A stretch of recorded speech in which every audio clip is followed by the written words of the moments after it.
Vous êtes suisse, vous êtes professeur de littérature, d'abord à Lausanne, je crois qu'aussi à Genève. À Genève, surtout, oui, à Genève. Et puis vous êtes venu ici à Paris 8. Alors d'abord j'ai passé par les États-Unis, j'étais en Pennsylvanie pendant 12 ans, après à Grenoble et ensuite à Paris 8, effectivement. Ouais. Et puis vous êtes co-éditeur de la revue Multitude. Absolument. Multitude. C'est un mensuel ? Non, c'est 4 fois par an. 4 fois par an, donc ça fait à peu près 300 pages, je dois en avoir ici, je crois. Voilà, comme ça, il y a chaque fois un dossier avec un dossier majeur, il y a une centaine de pages sur un thème, ici c'était faire public, une mineure, c'était sur le patriarcat et des questions de féminisme, et puis il y a surtout une icône d'artiste, donc à chaque fois on demande à une artiste ou un artiste de faire des images qui ne sont pas du tout en rapport avec les autres aspects du volume, et voilà, ça fait une sorte d'intervention artistique au milieu de la revue. Voilà. Très bien. Donc la question sur Bernard Stiegler,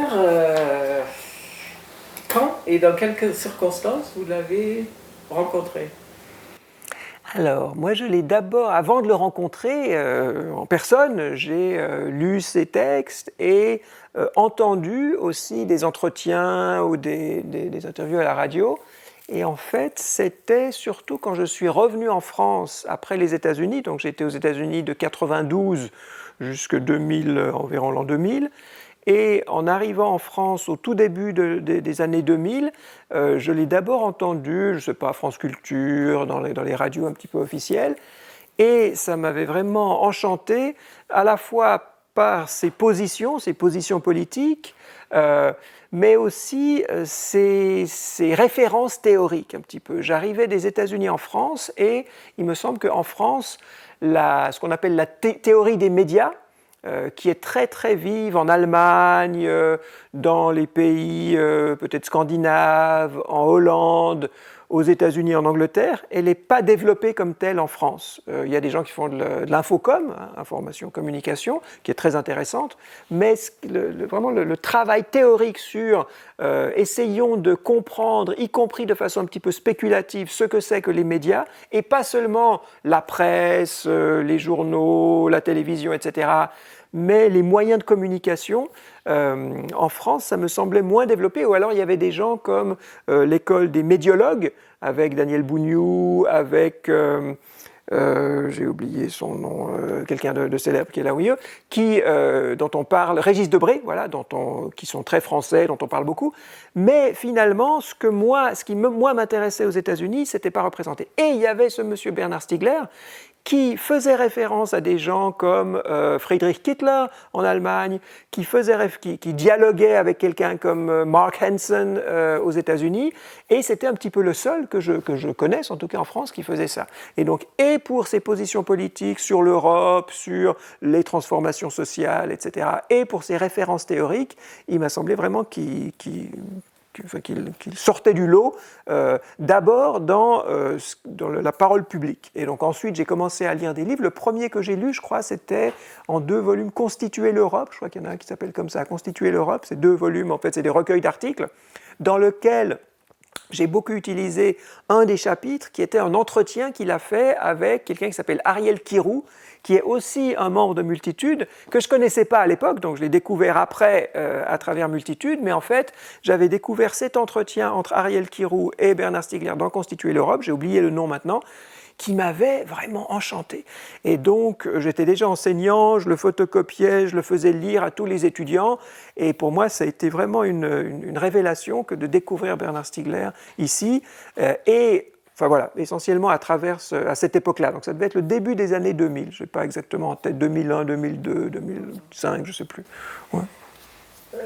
Est-ce que parmi ces concepts, à l'époque déjà, lequel vous a le plus intéressé ? Alors pour moi, les livres qui m'ont le plus vraiment inspiré, bouleversé, éclairé, c'est Technique et le temps. C'est vraiment les 3 volumes, en particulier. Alors oui, enfin moi sous forme de livre, c'était Galilée, c'est sorti, je ne sais plus.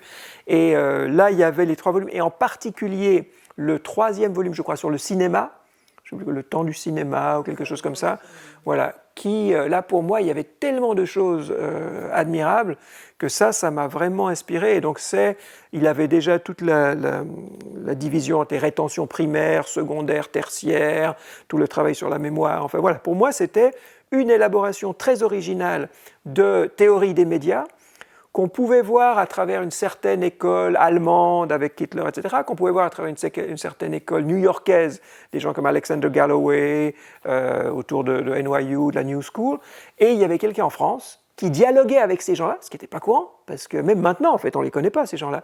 À part, voilà, avec Multitude, on essaie de les traduire, on essaie de faire des choses, mais c'est pas rentré dans la culture universitaire française, vraiment.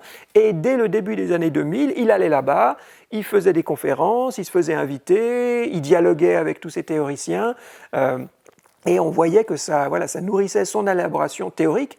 En même temps, il a toujours été très original, à savoir qu'il y a une sorte de pullulement de concepts et de terminologie dans ce qu'il fait, où on voit bien que ça s'inscrit dans une veine théorique ou un mode de pensée qui est très international, et en même temps c'est très singulier. C'est la pensée, les concepts de Bernard Stiegler qu'il développe et qui sont toujours stimulants. Alors, il y a parmi ces recherches surtout l'économie de l'attention, que vous avez apparemment beaucoup traité aussi, mais il y a aussi l'économie de la contribution. Oui, tout à fait. Ouais. Est-ce que vous pouvez développer un peu? Alors, pour nous, l'économie de la contribution, telle qu'il l'a développée, a été quelque chose d'important dans la pensée, toujours de la revue Multitude, parce que Multitude, dès le début, donc moi je suis arrivé en 2001, je crois, mais ça avait commencé en 2000. Donc moi j'étais encore aux États-Unis quand ça a commencé, mais un des thèmes principaux pour Multitude, c'est la notion de revenu garanti, revenu universel. Donc ça datait déjà peut-être de Futur Antérieur, qui était une revue antérieure, mais en tout cas, des Multitudes, c'était... Et donc il y a ce modèle du revenu universel, donc, où chacun chacun et chacune reçoit un revenu qui lui permet d'être productif, qui lui permet de faire des choses, même si ce n'est pas des choses qui rapportent au marché, même si ce n'est pas des choses qui sont valorisées par le capitalisme, prendre soin des autres, produire des objets intellectuels, des objets artistiques, faire toute une série de choses qui, des fois, sont payées par le marché, des fois, ne sont pas payées par le marché ou par l'État. Le revenu universel, c'était une façon de financer ceci, donc d'émanciper un petit peu les producteurs de la contrainte salariale qui est quand même alignée sur le revenu du capital. Donc il y avait ceci. Et la façon dont Bernard Stiegler et Ars Industrialis et tous les l'IRI, etc., tous les groupes qu'il a créés et qui sont générés autour de lui, avec l'économie de la contribution, c'était un peu différent parce qu'il n'y avait pas l'idée de d'abord on vous donne du revenu et ça vous permet de faire quelque chose. Il y avait l'idée quand même d'un échange. Vous faites une contribution.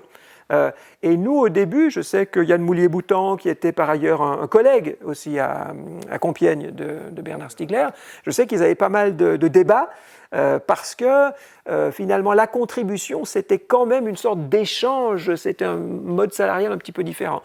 Et assez vite, moi j'ai toujours trouvé ces débats intéressants, mais pas vraiment essentiels.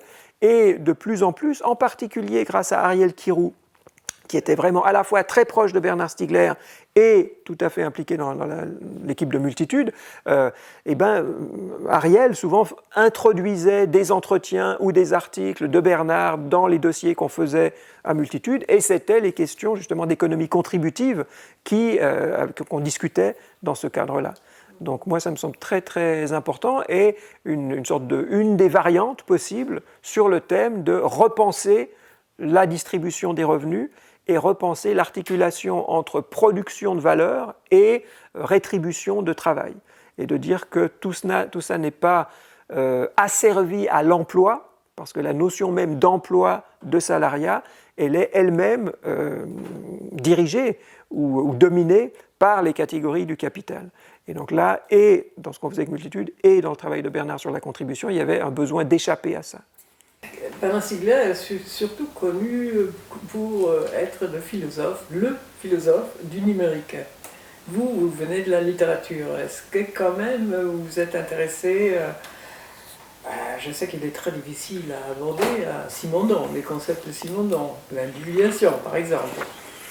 Tout à fait. Ça vous parle. Alors ça me parle d'autant plus que, de nouveau, là il y a vraiment des rapprochements très très longs et importants entre le travail de Multitude et de Bernard, parce que je crois que c'est en 2002 ou quelque chose comme ça, avec Multitude, on a fait un dossier sur Gilbert Simondon, alors que pas beaucoup de gens en parlaient en France. Et là, c'est avec Didier Debèze, qui est maintenant en Belgique. Enfin, on était toute une série voilà, de gens qui travaillaient un petit peu sur ces histoires, qui nous sommes retrouvés autour de Simondon. Maurizio Lazzarato, Eric Aliès, etc., des gens qui étaient dans la filiation un petit peu Deleuze et Guattari. Multitude, c'est beaucoup Deleuze, Guattari, Toni Negri, etc. Et il y avait vraiment, enfin, Deleuze est un de ceux parmi les grands philosophes officiels et un petit peu sanctifiés qui regardaient Gabriel Tarde et qui regardaient Simondon. Et donc, à travers Deleuze et Guattari, avec Multitude, on s'est très très vite intéressé à répandre la pensée de Simondon et de Gabriel Tarde. Et là, il y a clairement eu des convergences qui étaient d'abord assez rares, avec justement des gens comme Bernard Stiegler. Et là, ça fait quand même 10 ans où vraiment tout le monde cite Simondon, et c'est vraiment bien, parce qu'on a vraiment découvert, y compris en anglais. Parce que souvent, sa diffusion internationale a été retardée par le fait que la thèse sur l'individuation a seulement été traduite l'année dernière, je crois. Donc les gens qui ne parlaient pas français, ils lisaient souvent Bernard Stiegler, parce que lui, il a été traduit, mais ils connaissaient Simondon à travers des intermédiaires comme Bernard ou comme d'autres. Et c'est seulement maintenant, je crois que le mode d'existence des objets techniques, c'est un petit peu plus d'années, mais pas très longtemps, 5, 6, 10 ans peut-être. Et l'individuation, c'est tout récent. Donc là, et pour diffuser la pensée, certaines pensées françaises, comme celle de Simondon, Bernard, par sa notoriété internationale et ses traductions et sa visibilité en anglais, il a vraiment permis à justement des gens comme Mark Hansen ou autres de fréquenter Simondon. Peut-être que Mark Hansen le connaissait avant parce qu'il parle français, donc là c'est peut-être un mauvais exemple. Mais en tout cas, je sais qu'il y a plein de gens qui ont découvert Simondon dans le monde anglo-saxon à travers Bernard Stiegler. Et à l'intérieur de l'espace français, c'est clair qu'il y avait des complicités et des intérêts réciproques par notre lecture parallèle à Multitude et Ars Industrialis et Lyri de Simondon, c'est clair. Et que pensez-vous de ces concepts? Parce que c'est un fabricateur de concepts. À commencer par le pharmacone, plus tard, c'est peut-être du pharmacone et qu'il est passé à l'entropie et la négantropie, l'organologie. Est-ce que ça vous parle? Ah, tout à fait, oui. Alors, ces concepts, comme toujours, hein, c'est rare et c'est peu probable d'inventer quelque chose complètement à partir de rien. Donc souvent, on lit des choses et puis on les resculpte un petit peu. Et donc là, le pharmacone, eh ben, c'est clair qu'il y avait Derrida, il y a toute une tradition qui réfléchit à ça. Et lui, il a eu le mérite de voir qu'il y avait quelque chose d'extrêmement important ici, de le reformuler de façon à la fois très riche, très complexe et très accessible. Et donc, qui a inventé le pharmacone? Je ne sais pas, il y a Platon, il y a Derrida, il y a Bernard Stiegler, et c'est toujours, justement, c'est en termes d'individuation, hein, c'est des pensées qui sont toujours un peu collectives, et dans lesquelles certaines personnes singulières arrivent vraiment à mettre leur marque. Et donc là, pour moi, le pharmacone, la pharmacologie, l'organologie, c'est maintenant fortement associé à la pensée, aux enseignements, aux conférences de Bernard Stiegler, pour une bonne raison, et c'est parce qu'il a eu le talent et l'énergie et la générosité, hein, infatigable, je ne sais pas quand il dormait, mais il a eu cette force de travail et cette générosité à reprendre ces choses-là et à vraiment leur imposer une forme qui a passé maintenant très, très largement dans des publics beaucoup plus larges. Et ça, c'est une des plus belles choses que puisse faire un intellectuel. Donc là, moi, j'ai une admiration sans borne pour ce travail-là. Alors, avez-vous connu les étudiants dont il s'est entouré aussi à Lyri, à Lyri par exemple, ces étudiants, est-ce que vous en avez connu quelques-uns? Quelques-uns ou quelques-unes, mais en fait, moi, j'ai pas beaucoup fréquenté le l'IRI un petit peu pour des événements. J'étais très honoré d'y être invité, de faire des choses avec l'IRI, mais j'avais pas mal d'autres choses à faire. Et donc, souvent, il y a des choses qui se passaient à l'IRI qui étaient merveilleuses, où j'aurais très bien voulu assister, mais en fait, j'avais pas le temps. Donc, je connais Anna Lambert. Enfin, il y a quelques personnes qui travaillent avec lui. Voilà. Qui d'ailleurs vient d'avoir un poste à Paris 8, donc en fait on va être collègues, donc là je suis très, très content de ça. Donc oui, il y a toute une génération de jeunes chercheurs qui est de nouveau très, très internationaux. C'est ça aussi quand même une des grandes vertus, parce que la France, souvent, on est quand même un petit... Enfin, moi je suis suisse, donc je ne sais pas, mais il me semble que la France est quand même un petit peu enfermée dans les références françaises. Et c'est un de ceux, Bernard Stiegler, qui a ouvert la fenêtre, qui a fait venir plein de gens, qui a fait connaître plein de choses à l'étranger. Donc je crois qu'il y a une génération de Stigleriens en France et bien au-delà de la France. Et moi j'en connais quelques-uns, et c'est tous des gens généreux et admirables. Et là, c'est clair qu'ils vont continuer son travail. Alors, oui, pourquoi on lui a donné d'ailleurs seulement un poste à l'université technologique de Compiègne. Il n'a pas eu d'autres entrées en France. Bon, ouais. Il a eu quand même la présidence de l'IRI. Oui, je crois que ce n'est pas le plus opprimé de tous les philosophes français. Je crois qu'il n'a pas trop à se plaindre. Mais il y a quelque chose, par contre, vous avez tout à fait raison, que ça dit quelque chose sur l'université française, qui est très, très, très traditionnaliste, que ça soit l'aventure de Derrida, que ça soit Bernard Stiegler, enfin, ou Yann Moulier-Boutan aussi. Voilà, c'est des gens dont on se dit, ben, tiens, s'il y avait quelque chose de prestigieux en France, école normale, je ne sais pas quoi, etc., eh ben, ils auraient pu les prendre. Et puis en fait, il y a eu des incompréhensions ou des peurs. Souvent, ça fait les universitaires, on est assez... chacun sur son terrain, et puis souvent on se méfie un petit peu des gens qui brassent trop d'air parce que ça nous fait de l'ombre, etc. Donc je crois qu'on aime bien que ça bouge pas trop, et ça c'est il y a un petit peu quelque chose des fois d'un petit peu figé dans l'université française. Bon, ça bouge, ça change, et puis voilà, c'est pas grave. Mais en tout cas, il me semble qu'il y a d'autres cas de personnes qui font des travaux absolument extraordinaires et qui ne sont pas reconnus ni par l'université, ni par d'autres institutions. Or, lui, il a quand même été, que ce soit l'IRCAM, que ce soit Pompidou, il a été au cœur de plein d'institutions de pouvoir, et il a fait des choses aussi très, très importantes là, mais je crois que ce n'est pas lui... moi, ce n'est pas un vrai problème. Une grande exposition au Centre Pompidou, c'était au début, même avant 2000. Oui, alors là, moi, je ne l'ai pas vu, mais je crois... Oui, tout à fait. Ouais. Et ça, par contre, il y a aussi quelque chose à dire sur son...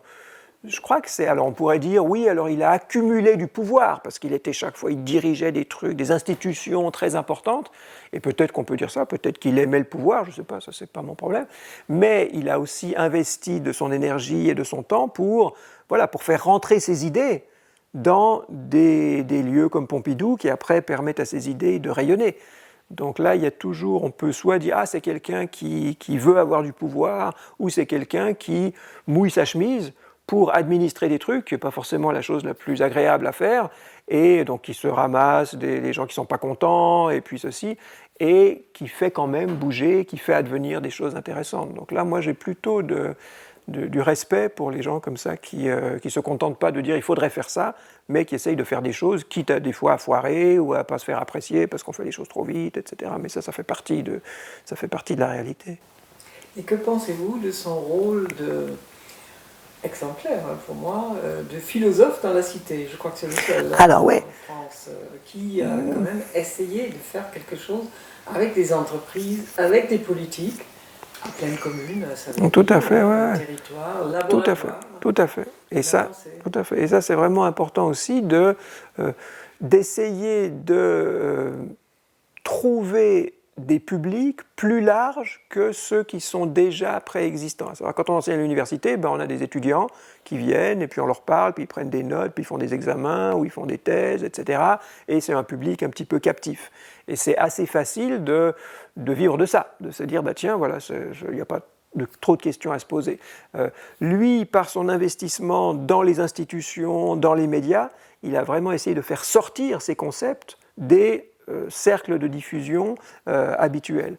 Et en particulier, son travail médiatique, moi je respecte ça parce que ce n'est pas du tout facile de se faire poser des questions, de devoir répondre vite à des choses qui sont compliquées. C'est très frustrant. Et de nouveau, moi je l'ai connu parce qu'il était, je ne sais pas quelle émission de radio, parce qu'il s'était fait inviter et parce qu'il parlait et il disait des choses qui intéressaient les gens. Donc ça, le côté... de nouveau, là, c'est pas tellement se mouiller la chemise, mais c'est plutôt un petit peu se salir les mains de avoir pas assez de temps pour dire des choses dans les médias, mais d'y aller quand même si on se ridiculise un peu et après on regrette parce qu'on a dit des choses absurdes, mais au moins on y va et puis peut-être que ça fait. Donc il y a ceci. Après, il y a effectivement ces engagements, alors politiques, je ne sais pas, bah oui, politiques, y compris jusqu'à la fin de sa vie avec cette association des amis de Greta Thunberg. Donc là... Voilà, donc ça, je crois que c'était plus ou moins une année avant son départ. Et le fait, moi j'ai trouvé ça très très très beau. Enfin, il m'appelle comme ça, il dit il faut qu'on lance cette association, c'est vraiment important, tout le monde est en train de vomir sur Greta Thunberg, c'est vraiment une sorte de réaction, vraiment ce qu'elle peut avoir de pire, à la fois par une sorte d'arrogance intellectuelle face à une jeune fille qui est une pauvre petite fille, et de conservatisme par rapport aux... question écologique elle-même par rapport à ce que c'est que le savoir, justement une pensée de la contribution, que ce n'est pas parce que c'est une jeune fille qu'elle est suédoise et qu'elle n'a pas 3 doctorats, que ce qu'elle dit n'est pas aussi important, voire plus important que ce que peut dire un philosophe de la Sorbonne. Et donc, toutes ces, voilà, et pour le contenu de ce que disait Greta Thunberg, et pour la défendre, en tant qu'on a une jeunesse qui, d'une certaine façon, est bien en avance sur les gens comme moi qui ont un petit peu des cheveux gris, de se dire, tiens, dans les nécessités et l'urgence que ressent une jeunesse face à des problèmes qu'elle hérite de nous, il y a là un savoir, une invention, une énergie qui est bien plus importante finalement que ce qu'on fait nous. Et de se mettre au service, que quelqu'un comme lui, Bernard Stiegler, se mette au service de la cause de Greta Thunberg elle-même, et surtout des jeunes gens qui militent avec et pour elle en France, je trouvais que c'était vraiment un geste très très très beau. Et puis il y avait ça, après il y a aussi Julian Assange, il a fait toute une, je ne sais pas si vous avez participé à ça, mais il avait fait toute une soirée ou une journée, je ne sais plus ce que c'était, de soutien à Julian Assange quand il était encore plus ou moins emprisonné à l'ambassade et tout. Et donc là, je crois que c'est constamment, hein, il s'engageait pour la défense d'idées, de personnes, de causes, hein, c'est vraiment ça, c'est des causes qui lui étaient chères et qui, en ce qui me concerne, me semblait toujours bien choisie et importante. Donc le fait qu'il mette son poids là-dedans, c'est clair que ça faisait événement public sitôt que lui organisait quelque chose. Et qu'il utilise sa notoriété pour sensibiliser, pour mobiliser des énergies et des intelligences autour de ces causes-là, ça pour moi c'est tout à fait exemplaire aussi. Oui, à Pleine Commune, il a quand même travaillé avec des entreprises aussi. Oui, alors ça c'est l'autre. Mais aussi avec des entreprises comme Danone.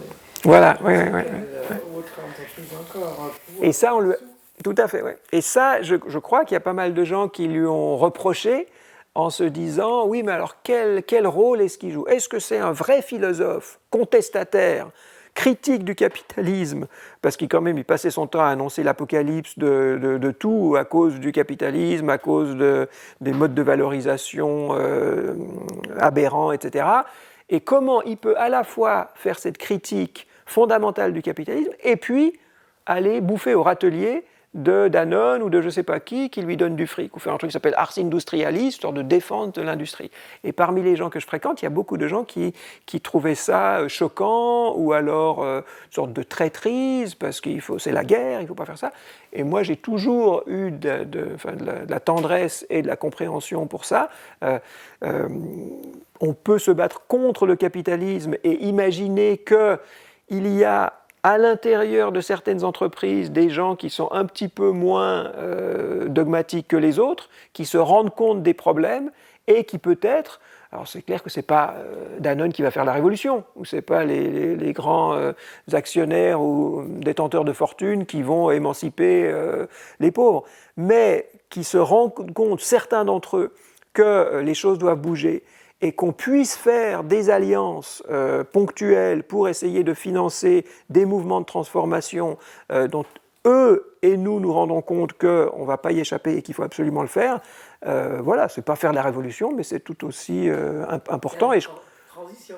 Voilà, peut-être la transition, et je crois qu'il faut vraiment les deux. Il faut qu'il y ait des gens radicaux qui refusent ça, c'est très bien, et puis il faut qu'il y ait des gens qui fassent des compromis et qui fassent avancer les choses, et je crois que c'est de la coexistence de ces deux types d'attitudes qui sont, oui, très différentes, et oui, peut-être opposées et parfois conflictuelles entre elles, mais je crois que c'est vraiment de la coexistence des deux que les choses avancent. Et donc lui, il avait clairement pris son parti, mais moi, je n'ai jamais été parmi ceux qui me permettent de le critiquer là-dessus. Il faisait très bien, à mon avis, ce qu'il faisait dans ce domaine-là, et ça ne va pas suffire, mais il faut qu'il y ait des gens qui soient beaucoup plus radicaux et oppositionnels, mais que l'opposition, ça ne va pas non plus. Donc là, il me semble qu'il faisait vraiment quelque chose, et ça va nous manquer, sa disparition. Ce type-là d'entreprise intellectuelle, il me semble que ça nous manque déjà, et voilà. Oui, c'est-à-dire non seulement intellectuel, mais le philosophe sur le terrain. Et il voulait faire d'autres laboratoires, laboratoires, en Afrique du Sud, partout, où ça brûle. D'accord. En Inde et quelque part. Ah, ça, je ne savais pas. Il avait des projets sur ce genre-là. D'accord, ça, je n'étais pas au courant. Et quels sont les ouvrages que vous avez lus et particulièrement appréciés de Bernard Stiegler? Alors, donc, technique et le temps. Voilà, pour moi, la technique et le temps, c'est vraiment celui qui est le plus fondamental et dont le reste, il me semble, découle un petit peu. J'ai lu celui sur la société automatique, je ne sais plus quel était l'autre, c'est un des derniers. J'avais lu celui sur la télévision. Je ne sais pas si j'en ai quelques-uns ici. Ah bah oui, j'ai ça, la société automatique, à l'économie de l'hypermatériel. Ça, c'est quoi? Constituer l'Europe, ouais, le temps du cinéma, j'en ai quelques-uns là-bas derrière aussi. Oui, donc il y a... Ouais, enfin, il y en a... Sur la descente de Greta Thunberg, ça c'est le sous-titre, c'est Qu'appelle-t-on penser? Oui, alors celui-là, je crois, le dernier, je ne l'ai pas lu. Voilà, non, le dernier, je ne l'ai pas lu. Et au bout à un certain moment, il me semble qu'il y a une sorte d'inflation dans sa production, y compris inflation de concept, inflation de volume, inflation de ceci, qui faisait partie du côté un peu démesuré du bonhomme. Donc ça, voilà, ça faisait partie de sa folie, et son génie et sa folie, c'est un peu la même chose. Mais je dois dire que j'ai un petit peu décroché à un certain moment, parce qu'il me semble que les idées fortes, elle se développait à partir de Technique et le temps, de tout ceci, et que, alors c'était très intéressant de les voir se développer, mais j'ai un petit peu décroché parce qu'il me semblait que je reconnaissais des choses que j'avais, qui étaient implicites dans ce qu'il avait déjà dit, et que ça me surprenait moins, voilà. Mais donc, pour être honnête, là, j'ai décroché après un certain moment. Je crois que le dernier que j'ai dû lire, c'est La société automatique, qui doit dater de 2016, ou je pense que ça, c'est assez récent, je crois. Tout à fait, moi, c'est une des choses qui m'a beaucoup attiré pour des raisons aussi personnelles. Moi, j'ai toujours été fan de jazz, du même type de jazz, d'improvisation, free jazz, qui lui le motivait dès le début.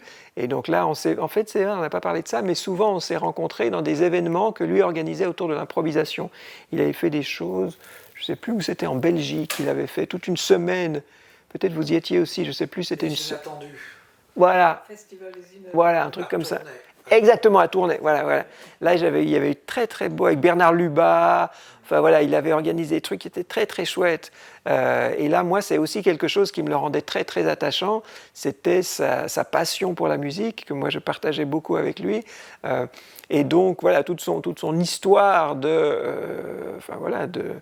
d'être un petit peu hors la loi pour financer des choses et de passer en prison et de lire en prison. Enfin, moi, je m'identifie assez à des choses comme ça. Et donc ça le rendait très, très, très proche aussi, et très, très émouvant et très touchant, je trouve. S'il y a des concepts qui vous plaisent particulièrement, que pensez-vous les intégrer dans votre travail un peu? C'est déjà le cas, oui. De toute façon, les grands penseurs comme ceux-ci, alors des fois on cite telle ou telle chose, et puis on fait une note en bas de page, et puis on donne la référence, et puis c'est clair qu'on reprend quelque chose. Mais souvent, on a baigné dans un livre. Qu'est-ce que c'est que lire un livre de, je sais pas, 200 pages ou 300 pages ou plus? C'est vraiment s'immerger dans une pensée.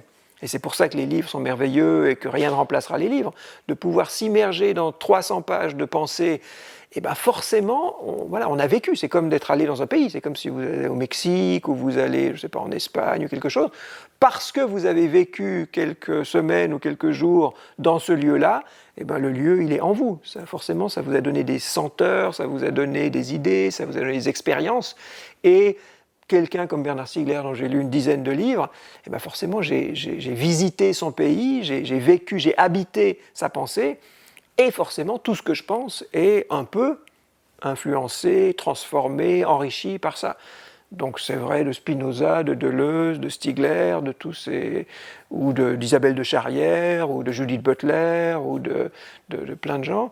Et là, oui. Alors après, de nouveau, on peut regarder. Là, j'ai pas vraiment en tête quels seraient les concepts que j'ai. Il y a cette histoire de rétention qui, moi, m'avait la série des rétentions qui m'avait beaucoup intéressé. Et d'ailleurs, Mark Hansen est en train de faire un livre où il demande aussi à quelques personnes de reprendre un petit peu leur rapport à Stiegler et de faire un volume collectif sur justement quels sont les concepts ou comment continuer à faire vivre la pensée de Stiegler, même si lui n'est pas là, son corps n'est pas là, mais sa pensée, ses livres, ils sont là, ils continuent à vivre en nous. Et donc là, ce que j'ai proposé à Mark Hansen, c'est de parler de rétention quaternaire, d'habitude c'est primaire, secondaire, tertiaire, et là je me disais, tiens, il y a peut-être quelque chose, et là c'est pour ça que c'est dommage qu'il soit mort, parce que ça m'aurait fait plaisir d'en parler avec lui. Donc oui, c'est frustrant que les gens meurent, parce qu'on ne peut même pas parler avec eux de choses comme ça, mais bon, c'est comme ça.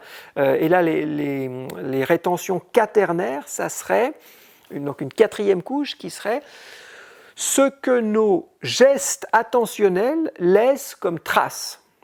Donc tout ce que Facebook, Twitter, etc., ou Amazon, ou Google, tout ce qu'ils enregistrent comme trace de notre attention, combien de temps on a passé à regarder ceci, quel site on a visité, quelle vidéo on a regardé, etc., est-ce qu'on a aimé ça, est-ce qu'on n'a pas aimé ça.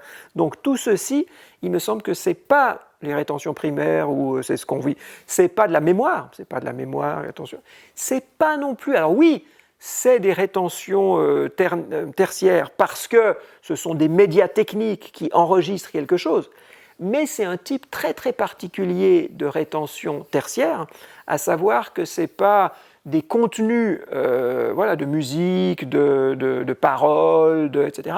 C'est vraiment ciblé sur, et ça ne vaut qu'en tant que ça dit quelque chose de l'attention humaine et de ce qu'on peut en faire. Donc là, il me semble qu'on peut, de nouveau, on joue avec ça, on joue avec des pensées. Il nous donne une batterie de concepts, et puis moi j'ai envie, à partir de cette combinatoire, d'en rajouter une quatrième, qui serait, qu'est-ce qui se passe si on isole cette catégorie parmi les rétentions tertiaires de ce qu'on appellerait des rétentions quaternaires, et le rôle central que jouent ces rétentions quaternaires dans l'économie de l'attention ou dans le capitalisme de plateforme, là il me semble qu'il y a vraiment une pensée qui pour moi découle directement de Bernard Stiegler que j'ai envie de poursuivre. Donc, on dit aussi sous l'angle du pharmacone, c'est-à-dire exactement. En fait c'est quelque chose de positif, c'est nos goûts. Mais qu'est-ce qu'ils en font? Alors, exactement. Qu'est-ce qu'ils en font? Le pharmacone, ça marche à tous les coups, donc là, ça marche aussi là-dessus, hein, de dire, voilà, de dire, absolument, absolument, que c'est quelque chose de très précieux, que ça aide justement à rendre plus pertinentes mes résultats de recherche, donc, et on a besoin de ça pour se repérer dans le foisonnement de contenus qui peuvent être donnés par Internet, donc c'est le côté positif du pharmacone, avec tous les dangers qui vont avec. Et là, toute fait, de dire que, comme toutes les autres choses, ces rétentions quaternaires, c'est des pharmacas, absolument. Et donc ça, c'est réutiliser Stiegler avec Stiegler, tout à fait.